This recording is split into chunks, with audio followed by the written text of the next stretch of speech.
You've been using the RBGs against the people. What is more? Unless he has some strange or secret weapon to use it against the people. That's it.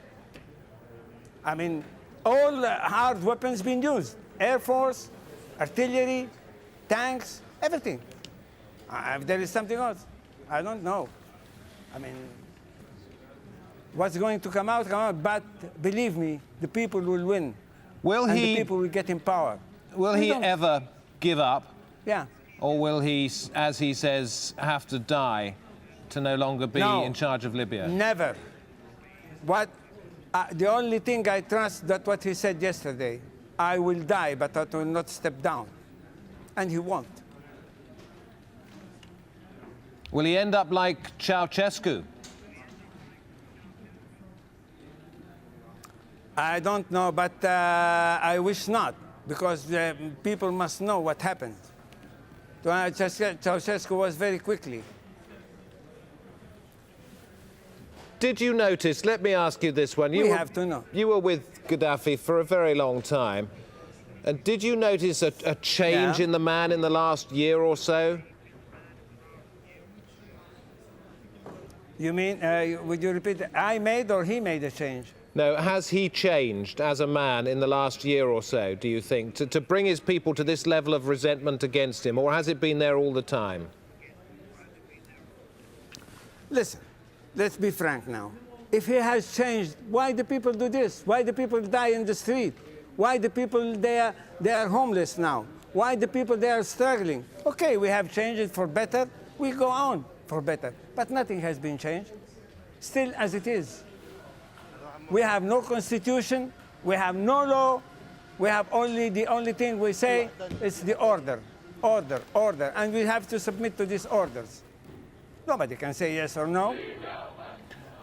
Why is it that after 40 years of Gaddafi's rule, there are suddenly people like you prepared to denounce him when they wouldn't before? Well, before, we haven't seen this mad, I mean, people like me. I mean, they're better than me even now. They're resigning, like General Suleiman Mahmoud, like General Abdel Fattah Yunus, like other officers in the armed forces, like other political people. They are resigning. Before we haven't done it because at least it was calm. We never killed. We were not. We didn't. There was no. We didn't make part of genocide. But now what is happening in Libya is genocide. It's mass killing. I mean, come on. How? I mean, either you are a diabolic man that you stay with this man, or either you are a human being and get out. And that's what we have done. The only thing we are going out and we are joining our people, and we will fight with them. We don't care. We die today, we die tomorrow, we die the day after, but one day Libya will be free. We said our souls, our blood is sold for Libya. Have you heard this report that is in a Swedish newspaper? You talk about various ministers quitting. Well, apparently the Libyan justice minister, the justice minister there, has told a Swedish paper... He left. I know the man. He has told a Swedish newspaper that he has proof that Gaddafi ordered the Lockerbie bombing. Well, he might have that. First of all, you must understand, you must know he was a judge. I know him very well, the man. He's a very good man. He's a very positive man, and he's not a liar. If he said he has, he has. To be honest, the man is a very, very excellent man. He never made. He been a judge, and then he became a minister of justice, and now he left. And it is true, he left, and he's back in Bengal, in Cyrenaica area, which I come from there. I come from Beida. Mr. Al-Masmari, thank you very much indeed. Former chief of Colonel Gaddafi's protocol in Libya. Well, covering these extraordinary events, we've got correspondents right the way across the region. There's Jamal Al-Shayal, who is at Saloum on the Egyptian side of the border with Libya. Shireen Tadros is at Ras Ajdir, that's on the Tunisian-Libyan border. But first, let's hear from Huda Abdul Hamid, who is actually in Libya itself, in the town of Tobruk, near the Egyptian border.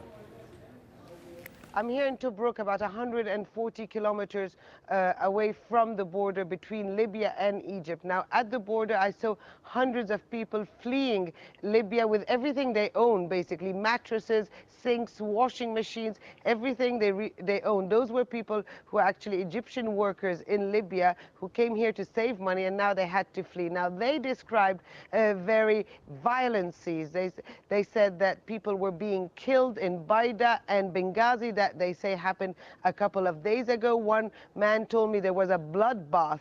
They did say that the situation is still very chaotic and people are extremely scared, especially after the speech of Muammar Gaddafi. People thought that would be a threat, and they thought that they better leave now before waiting to see what would happen next.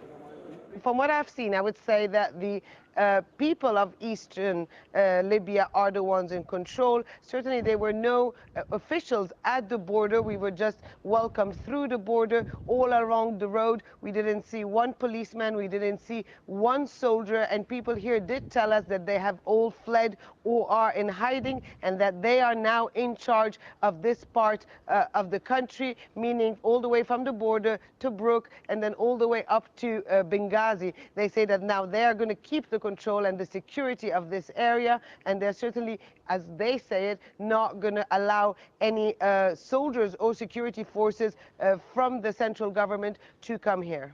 Where I am exactly, it's very calm, and from what people tell me, it's actually quite calm also in Baida and Benghazi.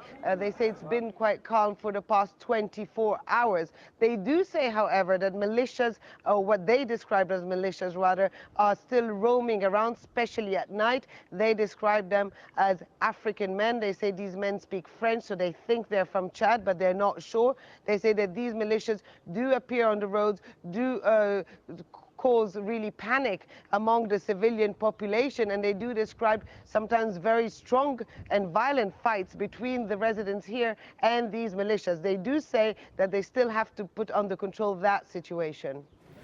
Well, that was Hoda Abdelhamid inside Libya. We talked now to Nazanin Moshiri, who's at Ras Ashjir on the Tunisian side of the border with Libya.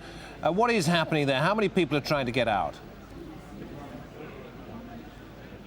Thousands, David, are trying to get out. Many of them are Tunisians who have been afraid for their lives because of the escalation of violence, and Tunisia being blamed by many pro-Gaddafi supporters for the uprising because of what happened here, and it's spreading to Libya. So people have been coming across the border all day. We've seen more than 1,000 today, but interestingly, we are seeing Libyans now crossing this border too. We are at an extremely important exit route, 160 kilometers from Tripoli. So people in the west seem to be coming out. We spoke to one opposition leader who had come from Tripoli. He was extremely afraid for the people he'd left behind.